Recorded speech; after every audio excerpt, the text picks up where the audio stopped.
오늘 말씀을 보시면 예수님께서 게네사렛 호숫가에 서서 사람들에게 말씀을 가르쳐 주시려고 오셨습니다.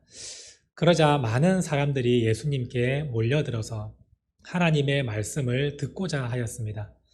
그 하나님의 은혜의 말씀에 갈급함을 느낀 사람들은 예수님께 한 말씀이라도 더 듣기 위해서 이른 아침부터 게네사렛 호수에 계시는 예수님을 찾아왔습니다.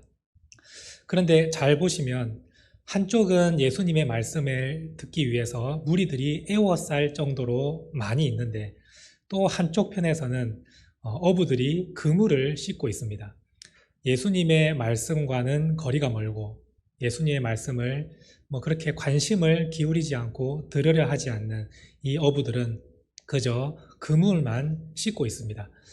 이 사람들이 누구였는지를 살펴보니까 나중에 예수님의 제자가 되고, 그리고 초대교회의 진짜 기라성 같은 그런 예수님의 제자가 되었던 베드로와 안드레와 야고보와 요한이었습니다. 이 네 명의 제자들이 예수님을 만나기 전, 그러니까 예수님을 따르기 전에 이들의 모습은 그물을 씻고 있고 그저 예수님의 말씀에 별로 관심이 없어 보이는 그러한 사람들이었습니다. 그런데 어떻게 하다가 이들이 나중에는 초대교회의 기둥과 같은 사람들이 되었는지 우리가 한번 그 말씀을 자세히 묵상을 해보고자 합니다. 사실 이 제자들도 예수님을 처음부터 믿음이 너무 좋아서 예수님을 따른 것이 아닙니다. 예수님의 말씀에 대해서 정확하게 알지도 못하고, 그리고 믿음도 그렇게 크지 못하고 그렇게 살아왔지만 한 걸음 한 걸음 믿음 안에서 나아가면서 말씀대로 살아가다 보니 나중에는 이들이 기둥과 같은 제자들이 되었던 것입니다. 오늘 부디 이 말씀을 통해서 우리 모든 성도님들도 지금은 내가 믿음이 좀 부족하고 좀 모자라고 별로 내세울 것 없지만 하나님 말씀 앞에서 한 말씀 한 말씀 결단하면서 한 걸음씩 나아가시다 보면 여러분들도 어느새 그 예수님의 정말 멋진 제자로 서 있게 될 것입니다. 사실 이 베드로와 안드레와 야고보와 요한이 예수님을 이때 처음 만난 것이 아닙니다.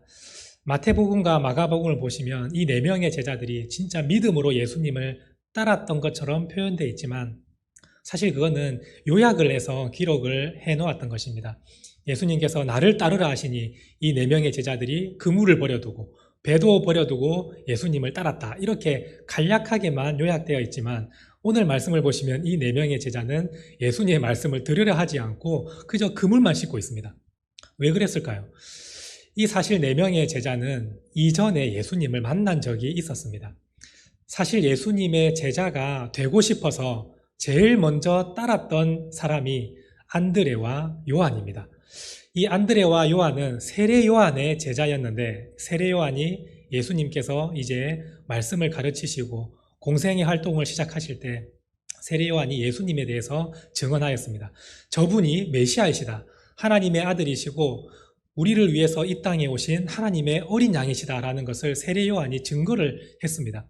그러자 세례 요한의 제자였던 안드레와 요한이 이제 예수님의 제자가 되고자 하여서 예수님을 따라갔습니다. 그리고 나서 예수님이 계신 곳에서 함께 말씀을 나누고 예수님의 제자가 되기를 희망했던 사람들이 안드레와 요한입니다. 더 나아가서 안드레는 자기의 형인 베드로를 예수님께 데려왔습니다.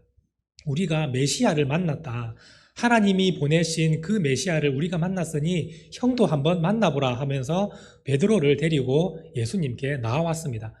그랬더니 예수님께서 그 베드로를 보시고 이름을 새롭게 부여해 주십니다. 그 이름이 바로 우리가 잘 알고 있는 베드로라는 이름으로 예수님께서 가르쳐 주신 이름입니다. 원래 베드로의 이름은 시몬인데 예수님을 처음 만났을 때 베드로라는 이름을 부여해 주셨습니다. 요한복음 1장 42절 말씀을 한번 보도록 하겠습니다. 안드레가 베드로를 예수님께 데리고 왔을 때에 예수님께서 하신 말씀입니다. 함께 읽겠습니다. 데리고 예수께로 오니 예수께서 보시고 이르시되 내가 요한의 아들 시몬이니 장차 게바라 하리라 하시니라. 게바는 번역하면 베드로라. 안드레가 자기 형 베드로를 데리고 왔을 때 예수님께서 그 베드로를 보셨다라고 말씀하십니다. 이 보셨다라는 단어가 신적인 통찰력으로 꿰뚫어 보는 엠블레포라는 단어입니다. 예수님께서 신적인 통찰력으로 베드로를 꿰뚫어 보시고 네가 원래는 시몬이지만 앞으로는 반석과 같이 든든한 그러한 베드로라는 이름을 내가 너에게 줄 것이다. 너는 앞으로 그런 사람이 될 것이고 베드로라고 불리게 될 것이다. 예수님께서 이렇게까지 말씀하셨습니다. 베드로와 안드레와 야고보, 요한이 아마 예수님을 잠깐 따라다녔을 것입니다.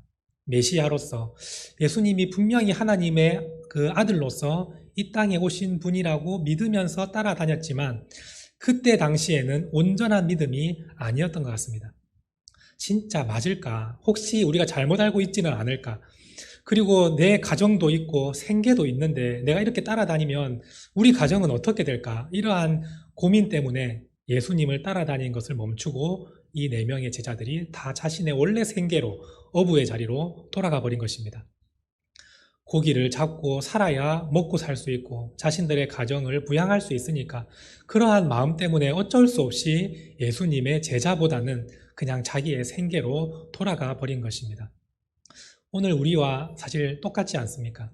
우리도 처음 신앙생활을 할 때 예수님의 말씀을 듣고 말씀대로 따라 살아야 되는데 근데 내 일도 너무 바쁘고 그래서 막 갈팡질팡하면서 생계로 갔다가 말씀 마음을 또 따라 살았다가 또다시 세상으로 갔다가 왔다 갔다 하는 그러한 인생이 우리의 믿음과 똑같지 않습니까? 이 제자들도 그렇게 믿음이 연약했습니다. 그래서 예수님을 잠시 버려두고 그저 자기의 생계로 가서 고기를 잡으며 어부 생활을 또다시 하고 있는 것입니다. 그런데 그렇게 생활을 하고 있는데 마침 그날 저녁에 이 4명의 제자들이 아무리 열심히 고기를 잡으려고 해도 한 마리의 고기가 잡히지 않았습니다. 아마 어부 생활을 하면서 이러한 경험이 거의 없었을 것입니다. 밤이 새도록 새벽까지 고기를 잡았는데 어떻게 한 마리도 못 잡겠습니까? 그 초보 낚시자도 한 마리는 건질 수 있을 것 같은데 이 베테랑 같은 어부들이 한 마리도 잡지 못했기 때문에 아마 이 날을 자기 스스로도 기억할 것입니다. 우리가 그때 진짜 저녁 밤늦게까지 고기를 잡았는데 한 마리도 잡지 못했던 적이 있지 않느냐, 그러한 일이 우리가 어부 생활하면서 있었냐, 이런 얘기를 아마 할 것입니다. 그러한 일이 거의 없기 때문입니다. 그런데 이날 저녁에는 아무리 애쓰고 노력을 해도 그물에 고기 한 마리가 걸리지 않았고 결국 해가 뜨고 말았습니다. 그래서 이 어부들은 나와서 그물을 싣고 이제 집에 들어갈 준비를 하고 있는데 예수님께서 그 게네사렛 호수로 찾아오셨습니다. 그리고 사람들에게 둘러싸이셔서 말씀을 전하려고 하시는데 어부들은 관심도 가지지 못하고 자기 그물 싣는 데 바쁩니다. 아마도 이 제자들의 마음은 좀 미안한 마음과 민망한 마음이 있었을 거예요. 우리가 주님을 따르겠다고 얘기해 놓고 생계 때문에 다시 돌아와서 고기를 잡고 있는데 예수님이 오시니 얼마나 좀 민망하겠습니까? 그런데 하필이면 또 고기도 한 마리도 못 잡았습니다. 아마 낚시를 좋아하시는 분들은 이 느낌이 어떤 느낌인지 아실 것 같아요. 집에다가 나 고기 잡으러 갔다 올게 큰 소리 치고 왔는데 밤새도록 고기를 한 마리 못 잡고 빈통으로 들고 와야 될 때 그 마음이 참 어떻겠습니까? 좀 민망하지 않겠습니까? 주님께 따라가야 되는데 따르지 못하고 고기 잡으러 가야 된다고 해서 고기를 잡았는데 한 마리도 못 잡고 빈 그물로 나왔는데 예수님께서 오셨을 때 참 부끄러워서 빨리 그물이나 씻고 집에 가야겠다, 아마 이런 마음이었을 겁니다. 그래서 사람들은 말씀을 듣기를 희망하며 예수님께 몰렸지만 어부들은 여전히 한 구석에서 빨리 그 그물을 씻고 집에 돌아가려는 그러한 모습이었던 겁니다. 그런데 예수님은 그 제자들을 놓치지 않으셨습니다. 그저 가려면 가고 말라면 말고 니들 알아서 해라 이렇게 하신 것이 아니라 예수님께서는 그 베드로의 배 위로 올라가시고 그 배를 좀 육지에서 조금 떼기를 요청하시고 그곳에서 말씀을 전하셨습니다. 사실 배 위에 올라갔다는 것은 우리가 생각할 때에 그냥 배 한 척에 그냥 올라가셔서 말씀을 전하셨구나 이렇게 생각할 수 있지만 사실 그 당시에 배 위에 올라간다는 것은 있을 수 없는 일입니다. 내가 주인도 아니고 남의 배 위에 그냥 폴짝 올라간다는 것은 그 당시에 있을 수 없는 일입니다. 오늘날로 따지면 우리가 모르는 사람 남의 차에 차 문을 열고 그냥 뒷자리에 앉는 거하고 똑같습니다. 그런 일이 있을 수 없잖아요. 아마 예수님은 미리 베드로에게 말씀하셨을 겁니다. 내가 네 배에 잠깐 올라가도 되겠느냐. 그리고 올라가면 나를 이 배에서 육지에서 조금 떼어달라. 이렇게 아마 요청을 하시고 배 위에 올라가셨을 겁니다. 베드로의 자신의 배 위에 올라가시니까 이 베드로는 신경이 쓰일 수밖에 없죠. 그 당시에는 배 위에 그 누구도 잘 태우지 않습니다. 그런데 예수님께서 배 위에 올라가도 되겠냐 물어보시는데 안 된다고 할 수도 없고, 그죠? 안 그래도 미안한데 올라가시라고 하시니 그 모습을 보고 있자니 베드로의 마음은 신경이 쓰일 수밖에 없습니다. 원래는 빨리 금을 싣고 집에 가려 했는데 꼼짝없이 그 말씀을 들을 수밖에 없게 된 것이죠. 예수님께서 배 위에서 말씀을 가르쳐 주시기 시작하십니다. 하나님의 놀라우신 역사, 하나님의 말씀을 붙들고 살아나아갈 때 어떠한 일이 일어나는지, 하나님이 하나님의 백성들을 어떻게 붙드시는지 그 놀라운 하나님의 말씀들을 배 위에서 가르쳐 주셨습니다. 베드로는 꼼짝없이 그 말씀을 듣고 있습니다. 그런데 예수님께서 그 말씀을 다 마치시자 갑자기 베드로에게 말씀하십니다. 깊은 데로 가서 그물을 내려서 고기를 잡으라 라고 말씀하십니다. 예수님께서 하나님에 대한 그 역사와 기적들을 다 가르쳐 주셨습니다. 이스라엘 백성들이 홍해 앞에서 꼼짝없이 죽어야 될 때 하나님의 말씀이 모세에게 임했더니 홍해가 갈라지는 그 놀라운 역사를 말씀해 주셨을 것이고, 또 엘리야에게 하나님의 말씀이 임하니 하늘에서 불이 떨어지는 놀라운 역사를 예수님께서는 다 가르쳐 주셨을 것입니다. 그 말씀대로 행하기만 하면, 하나님의 말씀이 너희에게 임하기만 하면 놀라운 기적과 역사가 너희들의 삶 가운데 일어나게 될 것이니 말씀을 붙들고 살아라 라는 그 말씀을 다 마치신 후에 베드로에게 진짜 그 말씀대로 한번 해보라는 그러한 명령을 내리셨습니다. 깊은 데로 가서 그물을 내려서 고기를 잡아라 라고 말씀을 하시자 베드로의 마음이 어떠했을까요? 베드로는 어부로서 진짜 베테랑이지 않습니까? 그런데 아무리 생각을 해봐도 이 낮 시간에, 해가 뜬 시간에 깊은 데로 가서 그물로 고기를 잡는 것은 있을 수 없는 일입니다. 이거는 불가능한 상황임을 베드로는 누구보다도 잘 알고 있었습니다. 왜 그랬냐면 당시 이 게네사렛 호수는 해가 뜨면 물고기들이 다 바닥으로 내려갑니다. 그래서 보통 밤 시간과 새벽 시간에 고기들이 움직이기 때문에 그때 그물을 내려서 고기를 잡아야 되는데, 그물을 내리더라 하더라도 깊은 데에서는 그물을 내리지 않습니다. 왜 그랬을까요? 그물에 그래도 길이가 있지 않습니까? 그 길이가 있는데 얕은 곳에 가야 바닥과 그물이 닿을 거 아니겠어요? 그래야만 그물을 끌어올릴 때 그 바닥부터 모든 통로를 다 그물로 에워싸서 잡아 올릴 수가 있는 것인데, 깊은 데로 가면 갈수록 그물이 짧기 때문에 이 고기가 움직이는 것을 다 커버할 수가 없는 거예요.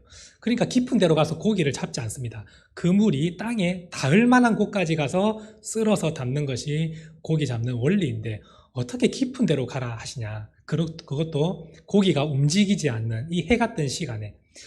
또 그 당시에 사용했던 그물은 낮에 사용하는 그물이 아닙니다. 밤에만 사용하는 그물입니다. 왜냐하면 이것이 린넨으로 만들어진 그물이기 때문에 이 고기가 낮에는 그 그물을 보고 피해 다닙니다. 눈에 다 보이기 때문에 그 그물 안으로 고기가 들어오질 않는 거예요. 그래서 밤에만 이 그물을 사용해서 고기를 잡는데 안 될 만한 조건이 너무나도 많잖아요. 근데 베드로는 그럼에도 불구하고 한번 해보겠다고 결단을 합니다. 오늘 말씀 5절 말씀을 우리 한번 같이 읽겠습니다. 시몬이 대답하여 이르되 선생님, 우리들이 밤이 새도록 수고하였으되 잡은 것이 없지만은 말씀에 의지하여 내가 그물을 내리리다 하고, 지금 베드로가 안 되는 조건을 여러 가지를 말했습니다. 낮 시간에 안 됩니다. 그리고 깊은 데는 안 됩니다. 이 그물로는 안 됩니다. 그리고 더 중요한 거는 우리가 어제 저녁에 지금 오늘 새벽까지 진짜 계속해서 그물을 내려봤지만 한 마리의 고기도 잡지 못했습니다. 그러니까 이거는 안 되는 것입니다 라고 말을 했지만, 그래도 주님께서 말씀을 가르쳐 주셨고 또 저에게 한번 해보라고 말씀하시니 한번 해보겠습니다 라고 결단을 내렸습니다. 우리는 이것이 베드로의 엄청난 믿음처럼 생각을 하시게 될 것입니다. 불가능하지만 내가 믿음을 붙들고 한번 해보겠습니다라고 생각할 수 있지만 사실 베드로의 마음은 전혀 그렇지가 않습니다. 베드로는 안 된다는 마음이 거의 90%고 근데 말씀을 하시니까 내가 마지못해서 그 10%만 가지고라도 한번 해보겠습니다. 말씀을 하시니까 해보겠습니다. 지금 이러한 느낌인 것입니다. 1절 말씀을 보시면 사람들이 하나님의 말씀을 듣기 위해서 몰려들었다 할 때는 그 하나님의 말씀이 로고스라는 헬라어 단어입니다. 진짜 하나님의 그 말씀. 그런데 오늘 이 베드로가 말씀을 하셨으니 한번 들어보겠습니다 라고 할 때 그 말씀은 레마라는 단어입니다. 누구든지 할 수 있는 그냥 말. 예수님이 말했었으니까 그 말 듣고 한번 해보겠습니다 라는 그 정도의 느낌입니다. 그런데 이 결단이 베드로의 인생을 완전히 뒤바꾸는 결단이 되었습니다. 비록 엄청난 믿음을 가지고 내가 한번 해보겠습니다라는 결단이 아니라 그냥 하라고 하니까 내가 마지못해 한번 해볼게요 라는 그 결단이 베드로의 인생을 완전히 뒤바꿔 놓은 것입니다. 오늘 우리도 이런 결단이 있기를 원합니다. 여러분들이 생각할 때 나는 믿음도 많이 없고 주님의 말씀대로 살아야 되는데 이거만 믿음으로 막 지킬 그러한 마음이 지금 없어서 자꾸 미루고 그렇게 살아가신다면 오늘 이 시간만큼은 여러분들이 안 되고 별로 나한테 도움이 되지 않을 것 같지만 그래도 한번 하라고 하시니까 마지못해 한번 해보겠습니다. 이러한 결단이라도 여러분들에게 있기를 원합니다. 혹시 예배 자리에 지금 억지로 끌려 나와서 내가 지금 왜 여기에 있는지, 내가 내 의지로 나온 것인지 아니면 누가 나를 뒤에서 밀어서 온 것인지 구분도 안 되셔서 이 자리에 앉아 있다 할지라도 오늘 말씀을 듣고 주님께서 여러분들의 마음에 다른 건 필요 없고 이 예배를 진짜 진심으로 한번 드리는 성도가 한번 되어봐라.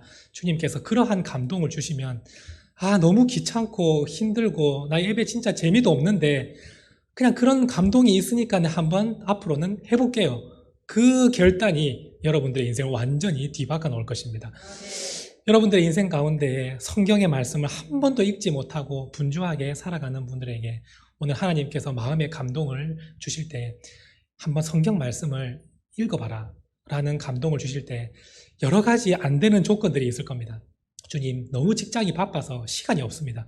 내 가정도 바쁘고 내 할 것도 많아서 성경 읽을 시간이 없습니다. 근데 하라고 하시니 나 한번 해보겠습니다 라고 하는 그 결단이 여러분들의 인생 분명히 뒤바꿔 놓을 것입니다. 베드로가 그렇게 고백을 했습니다. 주님께서 말씀하시니 안 될 거 알면서도 한번 해보겠습니다 라고 결단을 하고 배를 끌고 가서 그물을 내렸습니다. 낮 시간에 깊은 곳에서 야간용 그물을 대낮에 내렸습니다. 근데 어떠한 일이 일어났습니까? 그 그물이 찢어질 정도로 고기가 잡히게 되었습니다. 이것은 사실 어부로서의 이러한 일은 경험해보지 못한 일입니다. 새벽과 밤 시간에도 그물이 찢어질 정도로 고기를 잡는 것은 그 인생에 한 번도 일어나지 않는 일이 대낮에 일어났던 것입니다. 베드로가 깜짝 놀라서 자기 동료들을 부릅니다. 야고보와 요한일 것입니다. 그들을 불러서 도와달라고 요청을 하고 같이 그물을 끌어서 배에다 얹었더니 어떠한 일이 일어났습니까? 배 두 척이 잠기게 될 정도로 엄청난 양의 고기가 잡혔던 것입니다. 사실 배 두 척에 고기를 실었을 때 배가 잠길 정도는 이거는 태어나서 지금까지 한 번도 있을 수 없고 자기 조상들에게도 이러한 일은 없었던 일이 자기들에게 일어났던 것입니다. 분명히 안 된다고 생각했던 조건들이 있음에도 불구하고 한번 해보겠습니다라는 그 결단이 놀라운 기적을 만들어냈던 것입니다. 그러자 베드로가 깜짝 놀라서 주님 앞에 무릎을 꿇고 모든 것을 회개합니다. 자기가 온전한 믿음으로 예수님을 따르지 못하고 다시 생계로 돌아와서 어부일을 했던 것, 그리고 주님께서 한번 가서 깊은 데 가서 고기를 잡아봐라 했을 때 안 된다고 생각하며 사실 마음속에 불평도 있지 않았겠습니까? 그런 마음을 가지고 내가 했던 것, 그리고 지금까지 살아왔던 모든 나의 죄들이 다 생각나면서 와, 이분이 진짜 하나님이신데 내가 어찌 감히 이분과 함께 할 수 있을까라는 두려운 마음으로 엎드리며 자신의 죄를 회개하였습니다. 그런데 주님께서는 그를 책망하지 않으시고 오히려 두려워하지 말라고 말씀하시고 네가 앞으로는 사람을 취하는 사람이 되게 할 것이다. 예수님께서 말씀하셨습니다. 여기서 말씀하는 사람을 취한다는 것은 그 사람들을 하나님께 사로잡히는 자가 되게 한다라는 뜻입니다. 네가 가는 곳곳마다 만나는 사람들이 하나님께 사로잡히는 그러한 은혜가 임하게 될 것이다. 예수님께서 말씀해 주셨습니다. 이 말씀은 베드로 네가 엄청나게 노력해야 된다. 네가 능력을 갖춰야 된다. 이런 말씀이 아니라 너는 네 자리에서 말씀을 가지고 결단하며 지금처럼 한 걸음 한 걸음 말씀에 의지하며 나아가기만 하면 내가 그렇게 만들어주겠다라고 말씀하신 것입니다. 빈 그물에 고기를 가득 채워줬던 것처럼 내가 너를 사람을 취하는 어부가 될 수 있도록 내가 다 채워줄게. 우리 주님께서는 말씀하십니다. 안 된다는 조건들이 있었지만 그 조건들을 다 예수님은 허물어뜨리시고 되게 만들어 주셨습니다. 오늘 우리의 삶 가운데에도 여러분들 안 된다는 조건들이 있을 겁니다. 내가 주님의 일을 하는데 주님 저 물질이 너무 부족합니다. 너무 가난합니다. 어떻게 제가 하나님의 일을 할 수 있습니까? 근데 주님은 그 안 된다고 생각하는 것을 허물어뜨리시고 그 비어있는 그물에 고기를 가득 채우십니다. 물질을 가득 채워주셔서 하게 만들어주십니다. 주님, 저는 사람이 없고 인맥이 없습니다. 누구 하나 저 도와줄 사람이 없습니다. 그러나 하나님께서는 여러분들에게 사람을 붙여주십니다. 되게 하실 것입니다. 능력이 없다고, 지식이 없다고 생각하는 분에게 우리 주님은 능력을 부어주시고 채워주셔서 그 사람이 하나님의 일을 할 수 있도록 주님께서 만들어주십니다. 우리는 그저 말씀 위에 서서 한 걸음 한 걸음 주님께서 가라 하면 가고 그물을 내려봐라 하면 내리고 안 될 것 같은데도 불구하고 한번 해보겠습니다 하는 그러한 결단이 쌓이면 어느새 이 베드로와 안드레와 야고보와 요한처럼 정말 초대교회의 기둥과 같은 기라성과 같은 예수님의 제자들로 여러분들도 어느새 세워질 것입니다. 오늘 우리가 이 말씀을 생각하고 여러분들 마음 가운데 진짜 안 된다 하는 마음들이 다 있다면 오늘 그럼에도 불구하고 하나님 주님께서 말씀하시면 한번 해보겠습니다. 비록 안 될 것 같지만 하라고 하시니 한번 그래도 해보겠습니다라고 그 한 발자국을 떼어낼 수 있기를 원합니다. 안 되니까 그냥 머물러 있고 뒤로 물러나는 우리 성도님들이 아니라 한번 해보겠다는 그 믿음의 결단이 여러분들의 인생을 완전히 뒤바꾸고 나중에는 진짜 아무도 흉내낼 수 없는 그러한 큰 믿음의 성도들로 여러분들을 모두를 다 세워갈 것입니다. 한번 해보겠습니다. 이 결단을 꼭 여러분들의 삶 가운데에서 실천하셔서 놀라운 하나님의 역사를 여러분들도 경험하고 그 역사를 세상 가운데에서도 나타내는 믿음의 성도님들이 될 수 있기를 간절히 바랍니다. 함께 기도하시겠습니다. 하나님 아버지 감사합니다. 오늘 종교개혁주일에 우리를 불러주시고 하나님의 말씀을 듣게 하시며 결단하게 하심에 감사를 드립니다. 비록 지금 우리 마음 가운데에 큰 믿음과 온전한 믿음이 혹시 없다 할지라도 주님께서 말씀하실 때 내가 봤을 때는 안 되고 힘들고 하기 싫고 어렵지만 주님께서 말씀하시니 한번 해보겠습니다라는 그러한 믿음의 결단을 내리는 우리 성도들이 될 때에 우리의 믿음이 날로 성장하고 주님께서 우리를 세워주시고 정말 교회의 기둥과 같은 일꾼으로 세워주시는 우리 주님을 기억하며 말씀을 붙들고 살아나가는 주님의 귀한 자녀들이 될 수 있도록 하나님 함께하여 주시옵소서. 우리 모든 성도들이 베드로와 같이 주님의 정말 수제자가 되게 해 주시고 안드레와 같이 첫 번째 제자로서 주님을 따르기로 결단한 그러한 믿음을 갖추게 하여 주시고 야고보와 같이 순교자의 영광을 누릴 수 있는 믿음의 사람으로 세워질 수 있도록 도와주시고 요한과 같이 마지막까지 정말 끝까지 주님을 붙들며 요한계시록을 기록하며 그 성도들에게 힘을 불어넣어주는 제자가 되었던 것 같이 오늘 우리 모든 성도들도 정말 주님 보시기에 정말 아름답고 빛나는 제자들로 세워주시옵소서. 감사드리며 예수님의 이름으로 간절히 기도드립니다. 아멘.